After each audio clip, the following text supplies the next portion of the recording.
I am Ferdinand Marcos, and I am the President of the Republic of the Philippines. I stand today on behalf of 110 million Filipinos. Hi everyone, hello universe, it's me again. Shoutout sa inyo mga kababayan. Meron tayong upload videos updates, no? So sa mga nakakalap natin ng mga news, no, na sabi nga nila gustong patalsikin ng Pangulo. Totoo po yun mga bes. Totoo po talaga yan. Alam nyo naman po yung nangyari nung 21. Talaga naman na nakaplano po yun. Kanya lang, nagkaroon ng problema. Diba? So, well, I think hindi naman talaga mangyayari yun. Kasi, alam po natin, ang Pangulong Marcos Jr. Talagang ito po ay makadiyos at ang Diyos ay nasa likuran niya at nakagabay ang Panginoon. Ano man po ang plano na gagawin nila, kahit isa, dalawa, tatlong plano pa yan o apat, tandaan nyo to, never at never sila mag-success. Mabibigo talaga. Well, mayroong isang religious na gustong paupuin yung isang babae na gusto nilang maging pangulo. Isang religious yun, mga kababayan. Umatras sila. Alam nyo, sa totoo lang, itong religious na ito, I hope God will punish them. Totoo yun. Bigyan sila ng leksyon. Dahil kumakampi sila sa masamang tao na walang ginawa kundi banira. Diba? Ititrete ng Pangulo, patayin. I hope God gumawa ng paraan para parusahan itong religious na ito. Malaking religious daw, sabi nila mga kababayan. Ito, basahin ko Sinabi dito, Philippines military head says he rejected call to unseat President Marcos. You see? Oh my goodness. Sabi po dito mga bes, ayan, October 3, 2025. Sabi dito, Manila. The Philippines military chief said he rejected calls by some retired officers for the armed forces to remove President Ferdinand Marcos Jr. You see? Kaya pala nandoon sila sa harapan ng gate. 'Di ba? Talaga naman. At ako'y nagpasalamat sa Panginoon. To God be all the glory dahil hindi sila nagtagumpay. At nagpasalamat din po tayo sa AFP, no? Dahil hindi po sila nagpadala sa mga buyo-buyo ng ang mga dating retired officers. No, kasi itong mga retired officers na ito, kaya sinusuportahan nila yung isang tao para uupo para makapwesto yan. Matik na po yan. Pero minsan hindi sila nag-iisip. Itong iupo nila may kulang sa pag-iisip. 'Di ba? Sabi ko, lack of knowledge, lack of experience, lack of everything, walang alam. Kaya magiging litsi-litsi, magkandalitsi-litsi ang bansa pag nagkataon. Kaya ang Diyos hindi po papayag. Biro nyo 'yun. Isa sa mga dahilan kung bakit talaga gusto siya iupo dahil sa mga issue laban sa kanila. Yun lang yun no? Number 1 yun. Pangalawa, alam po nila sa 2028 tagilid sila, hindi sila mananalo. Dahil mula ngayon hanggang sa 2028 kailangan natin magtulungan ang mga spread ang ating mga video pag tayo po nag-update tungkol sa kasamaan itong mga ito, kabalbalan sa mga pinagagawa nila para ma-inform ang taong bayan na hindi dapat ihalal ang ganitong tao dahil sa kasamaan ng pag-uugali. Ganun lang kasimple Tuloy. Armed Forces Chief of the Philippines, General Romeo Browner Jr. on October 3 said, some retired officer held recruitment activities and reached out to him directly to unseat Mr. President, Mr. Marcos, including via ECO. Wah. Talaga lang pero saludo tayo kay AFP Chief Browner dahil alam ko nakikita niya din kung gaano kagaling mamuno ang Pangulong Marcos Jr. at hindi nila kayang talikuran po yan. At alam din po ng mga ibang kasunduan natin, mga kapulisan, na ang Pangulong Marcos Jr. ay pinakamagaling na presidente sa kasaysayan. Diba? Gumanda ang ekonomiya ng bansa, paunti-unti, na ipababa ang per kilo ng bigas, mga kababayan, ang daming naitulong, pinakahigit sa lahat yung mga number one, yung serbisyo niya para sa mamayang Pilipino na siya na mismo naghatid, no? Tulad ng mga pagbibigay ng titulo ng lupa na talaga naman kudos din naman talaga sa Marcos administration. Higit sa lahat ito yung pag-expose niya ng malaking aberya sa DPWH, yung corruption dekada na nangyayari. Napaka big deal yun, guys, sa totoo lang. So sabi pa po dito, I was confident that none of us will heed the call to intervene because of the professionalism that we have reached, General Browner told foreign correspondents. You see? Oh, di ba? I was confident, sabi niya. Wala isa sa kanila. O, di ba, guys? Kaya alam ko itong mga military na ito, nakita nila ang kawanggawa ng Pangulo. Kaya never nila tatalikuran yan. You see? Yung ginagawa nila, political yan. Aga nilang namumulitika. Hindi gusto nila gayahin yung ginawa ni Cory, mga agaw ng pesto, 'di ba? Pero noon yun, pero ngayon hindi na mangyayari po 'yan. At never ang Diyos ang higit na pinaka-powerful. 'Di ba? At hindi mangyayari 'yan. Kaya salamat kay AFP Chief Browner, mga kababayan, dahil sa kanyang matapang na paninindigan at sinumpaang tungkulin, no, sa batas at sa mamayang Pilipino.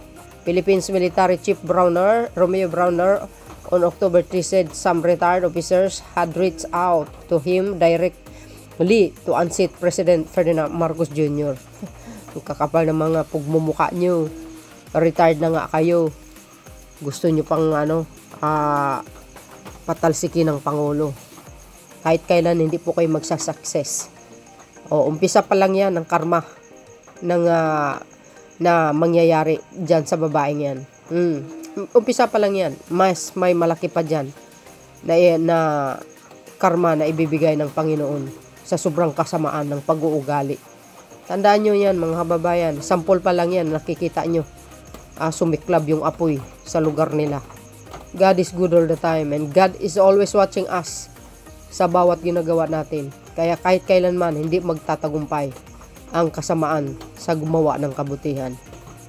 To God be all the glory talaga. At pasalamat tayo sa ating mga sundalo. And of course, lahat ng yan ay nakarating po sa mahal na Pangulong Marcos Jr. Ngayon, alam niya na ang nasa likuran. Kaya pala, bago po yung September 21, ito si Senator Amy nagsalita na. Diba? Alam nyo naman yung video na yun. Akala mo kung sino, akala mo kung magtatagumpay sila. Nabigo kayo. Nilangaw ang nyo. So, dahil dyan, mga kababayan, para kompleto detalyado, panoorin nyo po itong pag-uusap nila ni Hadrian, dating AC Carpio, at saka si dating Chief Justice ba yun? Si Ascona ba yun? Correct me if I'm wrong. And of course, si Mr. Llamas. Panoorin nyo po para nang malaman nyo kung sino po ang religious na ito. Naway makarma talaga itong malaking religious na ito. Para kompleto detalyado, panoorin nyo ito. Eto na. Ayun nga, while everything above board is happening, merong mga nangyayari underneath At yun nga, nilabas ni Manny Mogato, nag-iisang Pulitzer Prize Award din natin, yung information niya of what is happening. Inside the military. Na merong sections ng military na gustong mag-withdraw ng support. yung inuulit ng mga Duterte na withdrawal of support, merong tumatangkilik sa loob ng militaryo. Yun ang sinabi niya. Last minute daw ay hindi natuloy dahil isang malaking religious group ang umatras. Dahil ang gusto nila ay i-install si Sara at hindi pumayag yung mga plotters. Kaya yung mga grupo nila nasa Gate 4 ng Aguinaldo, they were supposed to be supported by 50,000 from this religious group. Luneta dapat pupunta 500,000. Yun yung pupunta sa Luneta. Hindi itong mga anarchist, gangsta, na jeng-jeng ang tawag, na lumusob. That's a smaller force, no? At parang susunugin yung mga bahay nila Diskaya, nila Saldico, yeah. Martin Romualdez, no? Pero hindi nga na-push through dahil hindi nila tinanggap yung proposal na kung manalo, i-install si Sara. No? Kaya, interesting. Pero sinagot yan ni Gibo, Secretary Gibo, at saka ni Browner, no? Sa Inquirer, no? Kaya ang problema kasi sa akin, justices, well, sometimes when there is smoke, there is fire, no? At sabi ng Malacanang, si John Vic mismo, sinabi niya, they were out to burn Malacanang. Si Yusek Claire Castro, inamin niya, they were out to burn Malacanang. Wait, but Pasio said, candle vigil daw. Di ba? Nahuli ang sabi nito, Pasio, magbe-vigil sila. Tapos, surprisingly, parang nawala si Presidente for 4 days. Interesting. Yung lahat ng kanyang mga schedules, hindi niya pinuntahan. Lumabas lang siya last Thursday. Ano ang posisyon ng iglesia? Ayaw nila i-install si Sara. Anong gusto nila? Ang sabi ni Juan, ang sabi ni Manny Mugato, itong large religious group ay gusto i-install si Sara. At tumanggi yung mga military planners, no? Tumanggi sila dahil siyempre, it's the other way around. It's the other way around, no? Pero clearly, sa geopolitics, pag in-install nila si Sara, in-install nila ang China. No? At hindi naman ganun ang ating military. No? Kaya yun yung, dun nagkaroon ng break. So pro-US, pero anti-democracy, parang gano'n. Still, yeah. Pero sabi... So yun mga kababayan, narinig niyo po yung usapan, no, ng yung mga dating Chief Justice. At siyempre si Mr. Llamas, ano? So, totoo nga yung mga kumakalat na talagang plano nila ay pabagsakin ang Marcos administration. Katulad po ng sinasabi po natin mga kababayan, hindi po magtatagumpay kailanman. So, totoo yan. Sapagkat itong mga military, itong mga kasanduluan, nakikita nila kung paano ang pamumuno ni Pangulong Marcos Jr. Malaking paghihinayang kung sila po mag-aaklas. Baka pagsisihin po nila yun, no? Na yung ipalit pala, malademonyo. Di ba, mga kababayan? Mas maraming kawawa. Pero lagi nyo rin tandaan, kailanman hindi papayag ang Diyos na iupo ang isang taong mamatay tao. Lalo na po yung magnanakaw. No? Yung wala na lang ginawa kundi maghiganti sa kapwa. 'Di ba? Ang Panginoon laging may kaparusahan 'yan. Tingnan niyo nangyari sa Davao, 'di ba? Sample pa lang po 'yun. Pag tuloy-tuloy yung kasamaan na ginagawa niya at yung mga alipuris niya, maniwala kayo mga kababayan, mas may malala pa diyan ang gagawin ng Diyos sa kanila. Tandaan ninyo ang Sodoma at Gomora. Nasa Biblia po yun. Dahil sa kasamaan ng lugar na yan, iba't ibang klaseng kasamaan ang nandoon sa lugar na yan, nung panahon na yan, sa Sodoma at Gomora. Karamihan, well, I think, sa mga nanonood, alam nila po ang istorya na yan sa Bible. Dahil sa sobrang kasamaan nila, nagalit ang Diyos. So, dahil nagalit ang Diyos, mga kababayan, talagang tinupok niya ng apoy.